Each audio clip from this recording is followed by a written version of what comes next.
The government plans to bring back Family Doctor with an extra £889 million for GPs in an attempt to end the dispute. We're going to read into this more from Sky News, you guys. Let's go.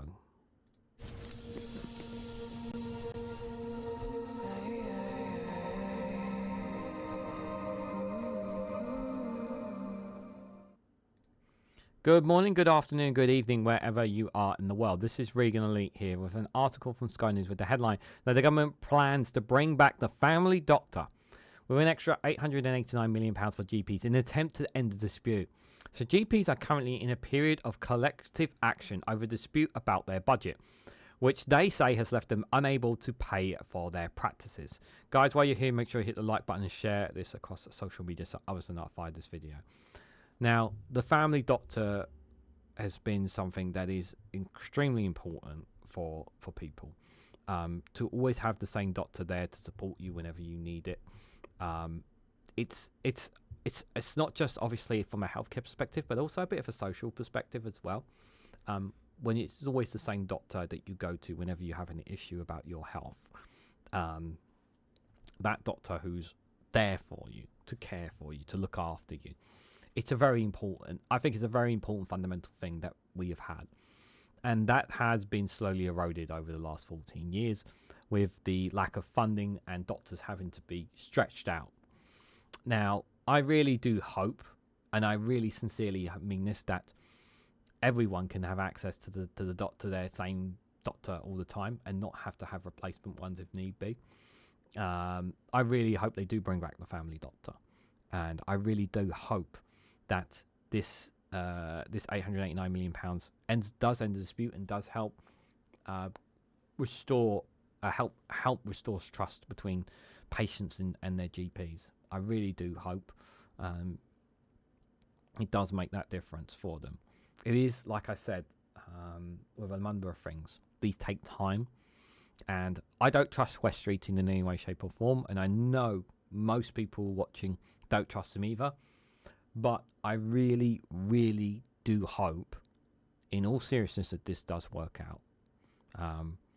And if I have to give West Street, and if it does, I will give West Street credit, even though I don't want to. Okay? Just for reference. So the government is planning to bring back the Family Doctor by giving GPs an extra £889 million to spend time with patients in a bid to end the dispute. So under proposals for a new GP contract for 2025-2026, which is being consulted upon now, that's the time of this recording, GPs will be incentivised to ensure patients most in need see the same doctor every time.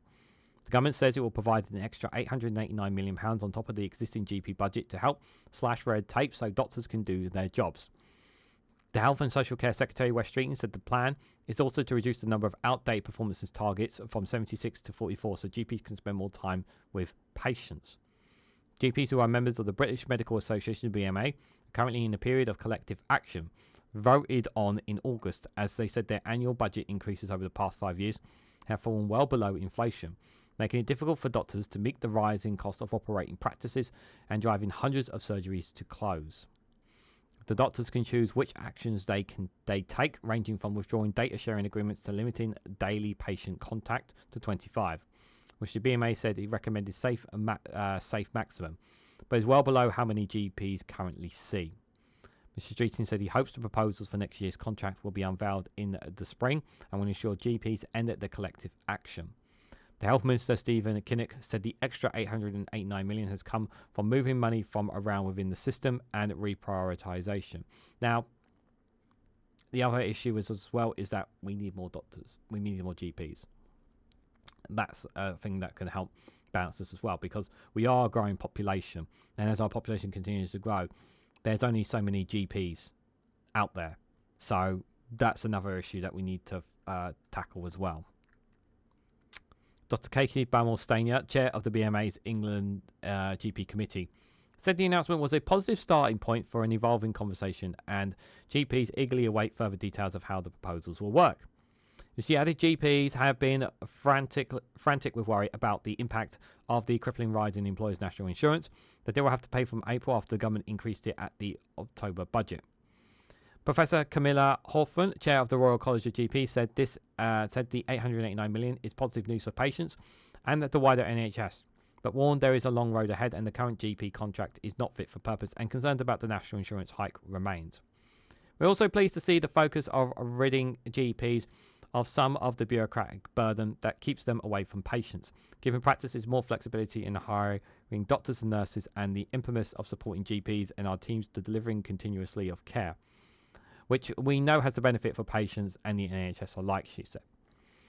But we hope that this package announced today will help stabilise general practice and provide some much needed certainty for the hard-working GPs and our teams, and there is a long road ahead. Mr. Streeting has said that general practice is buckling under the burden of bureaucracy, with GPs filling out forms instead of treating patients. It's clear the system is broken, which is why we are slashing red tape, bidding outdated performance targets, and instead freeing doctors up to do their jobs. We promised to bring back the family doctor, but we want it to be judged by results, not promises.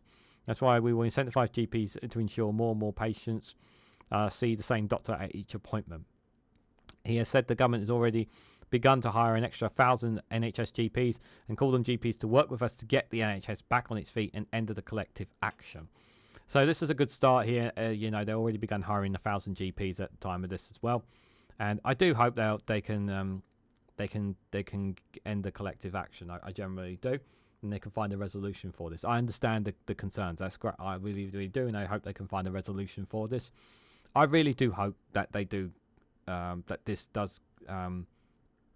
That people do have that doctor back soon. I really do think it really matters. It really matters to people, to be able to have that doctor. I've said this before. Healthcare is a human right. A human right that we here in the UK are very lucky and privileged to have. There are some nations that don't have healthcare as a human right. It comes with a severe cost, and we all pay in our taxpayer money, and it comes in, and the taxpayer essentially pays and funds for our healthcare, and it's a massive difference. And it really makes a difference to lives. It is a blessing for us to have the National Healthcare Service.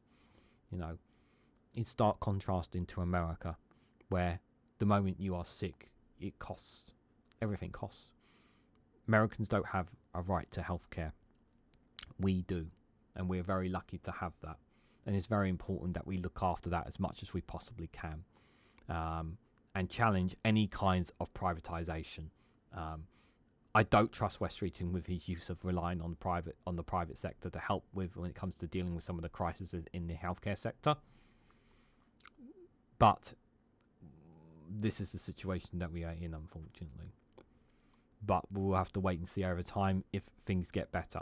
The thing is that if you hear less noise about problems about the NHS, if you don't hear much noise from the media, mainstream media, over time, then it means that they're doing something.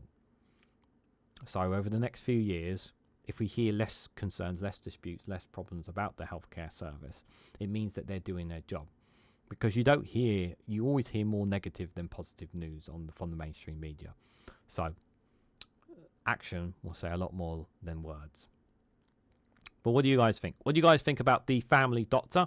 What do you guys make about GPs and general practices dispute that's going on at the moment? Do you think this £889 million will make a difference?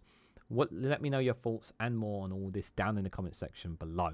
If you found this video informative, please hit the like button. We greatly appreciate it. Share it across social media so others are notified of this video. If you haven't subscribed already, please consider subscribing because it really does help support the channel. If you want to go one step further and finally support me and the work that I do here, you can do so by becoming a YouTube member for as little as 99p, or join me on Rumble or Patreon for exclusive content on those platforms. So thank you all so much for watching, and I hope to catch you all very, very soon.